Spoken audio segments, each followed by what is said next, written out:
Hi, this is Carol, and you're listening to Analyse Asia, a podcast dedicated to dissecting the pulse of business, technology, and media in Asia.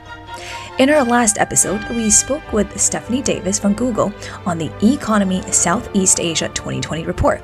And today, we shift our gaze back to China with a report from South China Morning Post. First of all, I'm delighted to have Eugene Tang, business editor from SCMP, to discuss the China Fintech Report 2020 with us. Welcome to Analyse Asia, Eugene. Hello, Carol. Thanks for giving us a chance. Well, we love learning more about our guests here on the show. So before we dive into the report, can you tell us a little bit more about yourself? What is your role and responsibilities at SCMP right now? I'm the business editor at the South China Morning Post, which means I run the coverage of all of our business-related news and analysis. I've been a business journalist for a quarter of a century, starting in my native Malaysia. I worked in China, and I've been in Hong Kong for the past 4 years, overseeing our coverage of financial markets, banking and finance, IPOs, fintech, and the broader business sector. Wow, you kind of also answered this question, which I was going to ask about how you got started in your career. It was the first, honest and real job after my postgraduate. I was doing my master's in economics, and an opportunity came up in Malaysia. A new business weekly newspaper had been started, and it looked very different and was very interesting. And I have always wanted to be in the media and information business. So I jumped at the chance and I took up a job as a writer at the newspaper and never looked back. It sounds like you have gained a whole wealth of experience since. So in your career journey, what are some of the key learnings that you think you can share with our audience? I guess the longer you stay in this business, the simpler it becomes. In journalism, it's all about storytelling. And in business journalism, it's all about telling the story of business and finance and how to make numbers make sense to people. Journalism is a way of analyzing the world, and business journalism is just one discipline out of the industry. You can look at the world from a political lens. You can look at the world from science or a sociological lens of analysis, or you can look at the world from a business lens. And that's what I specialize in, I guess. Now, let us get started on this report. We will also try to tell a very engaging story on the China fintech space in the year 2020. First of all, can you give us a high-level overview of, what are the key themes of this report? Well, we're looking at fintech space. Fintech, by definition, is the use of technology to enhance and augment financial services. Now, China is the world's largest fintech market, and we are trying to break down this very complicated and very exciting and fast-moving business sphere into various elements. There's the digital payments, which most people tend to be familiar with. There's online, what we call insurtech, or the use of technology to enhance insurance services. There's the use of digital currency. China is the first central bank in the world to recently launch a digital RMB. And there are all levels of fintech industry. There's regulatory tech, or what we call compliance tech, and so on and so forth. So this is really a report that tries to break down the very exciting and fast-moving industry into its various elements. So who are the intended audiences of this report? Well, anybody who is interested in China to start with, and anybody who is interested in banking and finance and how it looks going forward. Now, there are lots of fintech reports all over the place, across Asia, in the world. But the South China Morning Post, we are the China experts. We specialize in everything and anything about China.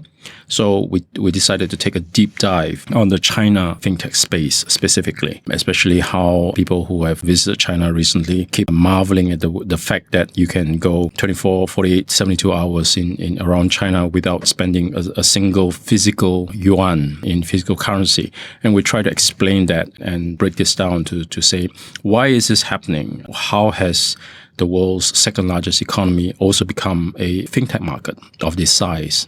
Let's start with some key observations. So in the report, we see that tech giants from China, for example, Alibaba Group, Tencent, Baidu, JD, and Ping An Insurance are all currently leading in the fintech race. I think we have to first of all remember that all these companies that you've named started life as something different. Alibaba started life as a provider of e-commerce, online shopping, business to business, and then later on business to consumers, consumer to consumer. Tencent started as, or is still the largest publisher of games, as well as the operator of a social network in China. And Baidu, of course, is the dominant search engine, internet search engine provider in China. And JD is an online shopping platform. Ping An is an insurance company. So all these companies have their own, if you like, captive user group of customers. Alibaba and its online, millions of online shoppers. Baidu and its online users of the internet search engine. And all these captive users have since been moved into a financial sphere. And because you've got this big group of user base and you know everything about how they consume, how they spend their time, what they read, what they do, their journey from article A to article B, from item A to item B. All these data can become used to predict how they spend money. So that's how the fintech, the tech part of the fintech came to being. All these companies also happen to have online banking licenses. And all these banking licenses basically leverage on the user data, the big data analysis, as well as the algorithms behind the big data analysis, some of which is powered by artificial intelligence to predict how they spend money. And I know that not only do they have a presence in China, the global expansion for these Chinese fintech companies have going on for the past few years now. Can you elaborate on how fintech companies from China are helping different parts of the world, especially in broadening financial inclusion? I think the first thing about the fintech explosion in China, if you will, is that China has two things. One is a huge population base, 1.3, 1.4 billion people. And secondly, propensity to adopt the technology. 800 million smartphones in China, and people adopt to technology and apps very readily. They're very willing adopters of the latest and the newest. That enables developers of the apps and the including the fintech apps to compress the timeline it takes for all these companies to take their products or apps to maturity. So, for example, elsewhere in Southeast Asia or anywhere else in the world, in a country with a smaller population, it might take 3 years to 5 years for an app to get to a critical size. In China, it can happen in a matter of months. And that level of rapid development enables app developers to quickly iterate, to renew and update their applications very, very quickly. And that level of experiment, if you translate that into a broader world, can help make the applications a lot better. Now, obviously, what works in China does not necessarily work elsewhere. China has taken a huge leap, the development of and the provision of financial services from your traditional banking, just leapfrog credit cards and checks straight into online payments. Now, that level of development might not be applicable to another country where, say, credit cards or checking accounts are more prevalent. So, but what is unique is that what happens in China, the rapid iteration of technology can lead to a very, very rapid development of the technology itself, and that would ultimately be useful when translated to other countries. You mentioned technology, of course, many times because it's fintech after all. So what are some of the underlying technologies in the space that have helped propel their advances in the past few years, for example, in the payment space? So, for example, let's take a look at the small loans. Traditional banking is one where if you want to borrow money, you go to a bank and you say, "Dear Mr. Banker, please lend me money. Here's my collateral," whether it's a home or some kind of asset where we should place as collateral. Now, the banks will not lend you money unless you've got good creditworthiness or collateral. But a lot of people, especially the small businesses in many countries, including China, including India and other developing countries, don't have that level of collateral that qualify them for this kind of banking credit. As a result, vast majority of people, especially in rural areas and small businesses across the world, are underbanked. What technology can do is help banks assess the creditworthiness of these customers through different ways. So, for example, Alibaba or Alipay has a bank license called MyBank, and it uses the big data analysis gleaned from its hundreds of millions of shoppers to assess how that person, those customers spend the money, their monthly paychecks. X% of that goes towards paying for online shopping, X% of that goes towards utility bills or rent or whatever. And from there, you build profiles of all these paying customers and their propensity to pay. And based on that, you can recommend to banking institutions whether or not these people are creditworthy. And as a result, in 1 year's time, the number of SMEs borrowing on MyBank jumped by about threefold to 20 million in the space of 1 year. And 80% of these people were first-time users of microloans, average of about 30,000 yuan. So not huge numbers we're talking about, but just small loans. But that basically makes banking more accessible and the financial services more readily available to more people. And all that is done through technology. That's right. And you mentioned artificial intelligence, AI, a little bit earlier. How do you see AI influencing fintech growth in China? Well, AI is really a means to an end, right? It's a way to help companies or app developers process information more quickly and also discover new trends which the human mind may never have thought before. So for example, one of the ways of analyzing creditworthiness is whether or not there's traffic pattern. You will never think of it, but if you look at location maps, and if, let's say, there's a major highway near your residence or near your place of business, there's a traffic jam, chances are that your business will be affected and your revenue stream over the duration of that traffic jam will be affected. If you're just thinking about it, you probably wouldn't notice it. But artificial intelligence can surface these kind of variables or parameters that you've never thought of and bring that to bear in the calculation or in the algorithm that works out your credit worthiness of a business. So that's out of the box, that's unusual, that's exceptional, and that's the kind of stuff that artificial intelligence can bring to the table. And earlier you also talked about how China established the first digitally issued currency by the central bank. So I live in China. I'm not sure I quite understand the implications of this move. So can you explain a little bit more about that, and then also maybe discuss the state of blockchain technology and how that is enabling this to be done as well? Okay, so you lived in China, so you know that you can go for days on end without spending any physical yuan or coins, right? Everything is done digitally these days. I haven't carried any cash on me for a really long time now. That's right. That's right. Right. Go ahead. So what the central bank has done is they've issued what we call digital yuan. If you like to think of it as a digital format of the currency. The central bank classifies it as what we call M0, which is the same as all the currency and notes in circulation, except that it is in digital format. Now, what does that do? What that does is it traces where money goes. So if you get, let's say, paid every month by your employer, and you choose to accept that payment in this digital format, then there will be a path where the money flows from your employer to you. And if you choose to spend this money, this digital format of the yuan, in all your shopping, your restaurant bills, your rent, the path becomes visible as well. Because it is based on blockchain technology, it's also immutable record.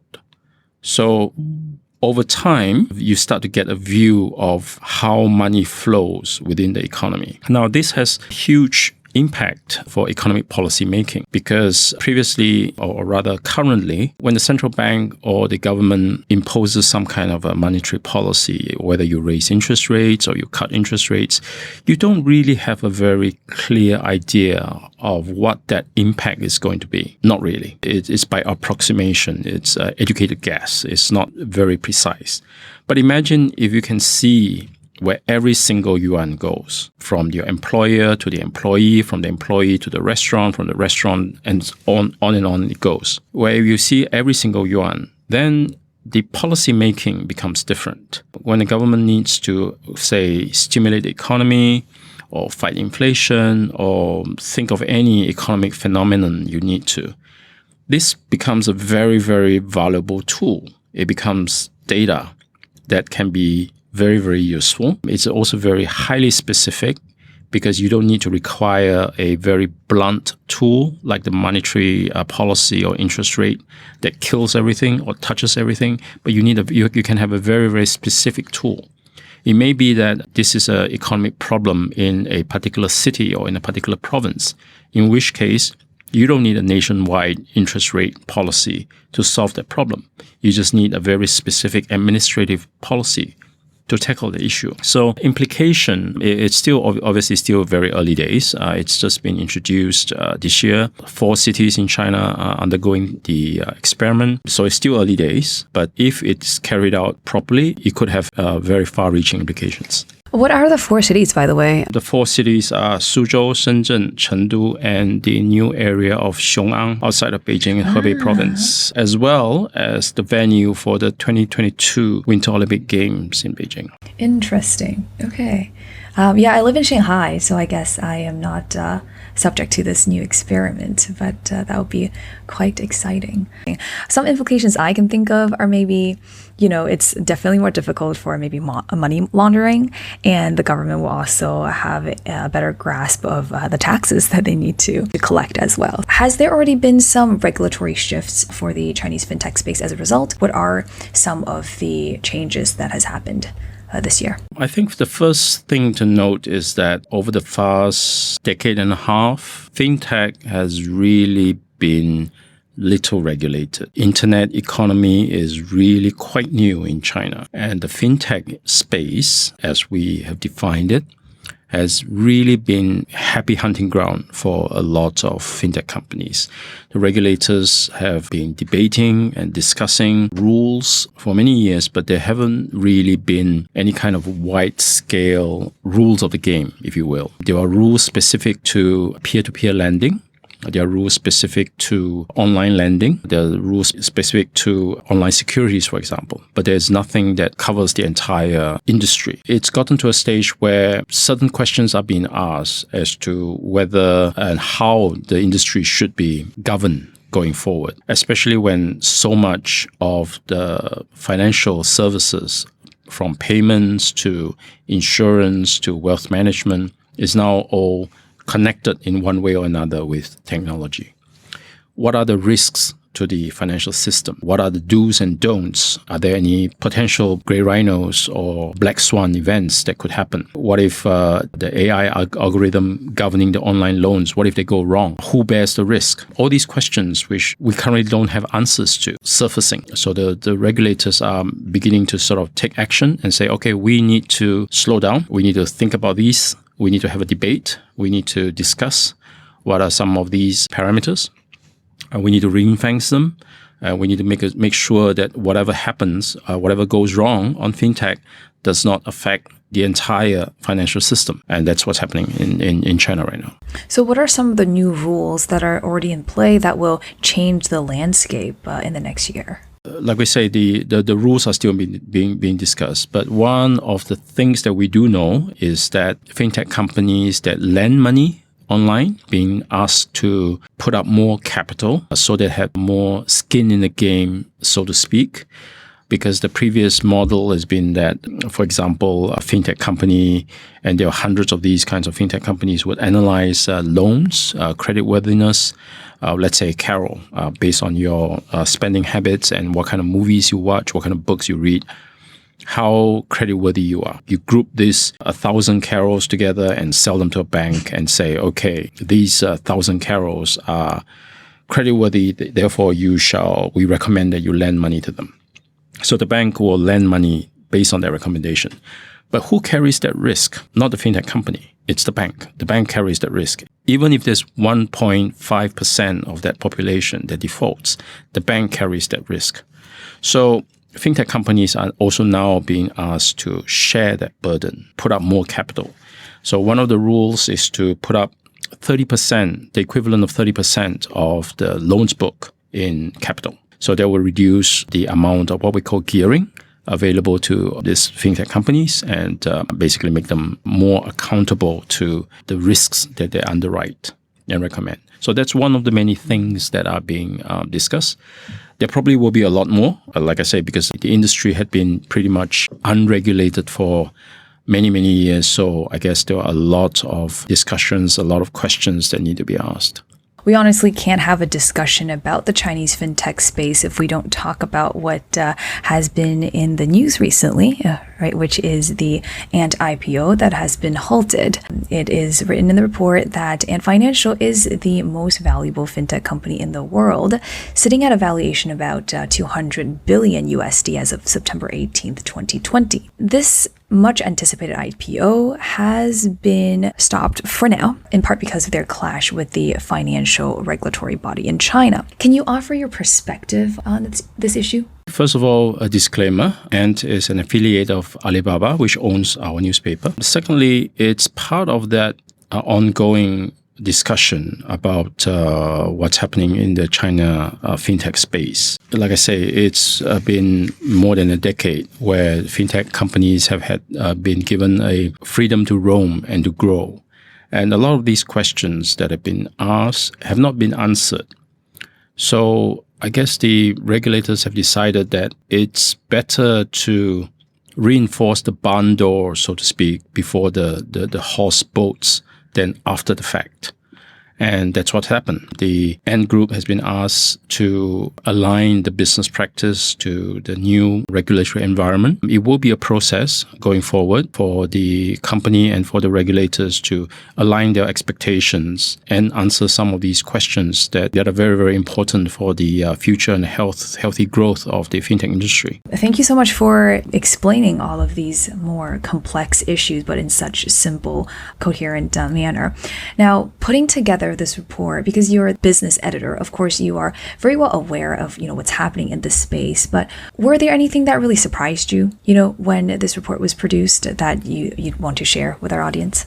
It's a very fascinating and exciting growth, really, in the industry. What caught me by surprise is just how prevalent technology has become in the use of in fintech space. There's hardly anything these days that's not touched by technology. And the acceleration and the multiplication effect of technology is quite dumbfounding. We often say that in insurance, for example, one of the largest insurers that we have in this fintech report, Ping An Insurance, they can access a loss from a fender bender, like a typical highway traffic accident where there's no loss of lives, a simple sort of dent here or a scratch there. They can assess that in under 3 minutes. That's the average time it takes for a insurance adjuster to assess the loss and the damage caused by one of these. It takes me longer to describe this process than it is for them to process it. It's amazing, and it cuts across the entire industry. From loans recommendations happens in split seconds. Everything, for example, from a fintech company that recommends, we mentioned earlier on, the thousands of carriers who may or may not be creditworthy. The fintech companies will bundle them, send them over to the bank, run them against a risk and compliance database in the bank, and the bank will come back with a decision to whether or not to proceed with the loan in split seconds. So, and this happens in multiple times over the day. Insurance, healthcare, lending, asset management, almost every aspect of financial services is now usable and treatable, doable via technology. And that's amazing. I don't know. I feel like that 1,000 carols are very creditworthy, given the fact that for all of the apps that I'm using, whether it's, Alipay or JD Finance or even Didi, the ride-hailing app, they're all trying to lend me money. I'm constantly getting these offers. Well, last question. What do you think will be some of the key challenges for the Chinese fintech space in the year ahead? It would really be to align, it would be an expectation check. It would really be to align what's happening in the fintech space with the broader economy. As we know, the whole world's economy is going through COVID-19. The implications and the effects and the aftermath of the coronavirus will be painful and far-reaching, beyond most of our imagination. What that means for whether it's the broader global economy or just the Chinese economy itself is beyond our imagination. Now, what's happening in the fintech space, the rapid development in that space has to be aligned with what's going on in the broader world, because the risk to the broader economy has risen, the risk to the Chinese economy has risen, and how that happens as a result of fintech or how fintech grows as a result of that has to be aligned. Otherwise, if one goes wrong, it could unleash a financial catastrophe that nobody has foreseen. So the biggest challenge is really to align what's going on in this particular sphere with the broader economy. Very well said. And if our readers are interested in looking at the full report, where can they find that? They can find it on SCMP Research, research/scmp.com. Great. And last question. Can you recommend a book, a movie, podcast, or anything that have inspired you recently? I'm sad to say and sorry to say I haven't been reading many books. What I've been reading most recently is a report by U.S. Congress on competition in digital markets. It's a 500-page report looking at Google, Apple, Facebook, and recommendations of a committee of the judiciary on what to do with these digital giants. It's quite fascinating. Wow, 500 pages, that might as well be a book. And if our audience wants to, chat with you more on these topics, how can they find you? eugene.tang@scmp.com. Are you on Twitter as well? I try not to go there. I try not to go there as much as I can. Email me or find me on LinkedIn. I can be found on LinkedIn. That has been my practice as of late as well. But for our listeners, you can always find us on Twitter if you want to let us know. For example, do you want to hear another episode on anti-IPO or any other topic that interests you? And Analyse Asia episodes can be found on all podcasting platforms. Now, thank you so much, Eugene, for coming onto the show. I think you told a very clear and concise story about the China fintech space in the year 2020, although I'm sure there are a lot of details and insights that could be drawn from actually reading the report as well. So thank you again for coming onto the show, and I look forward to talking to you next time. Thanks for having me. Bye-bye.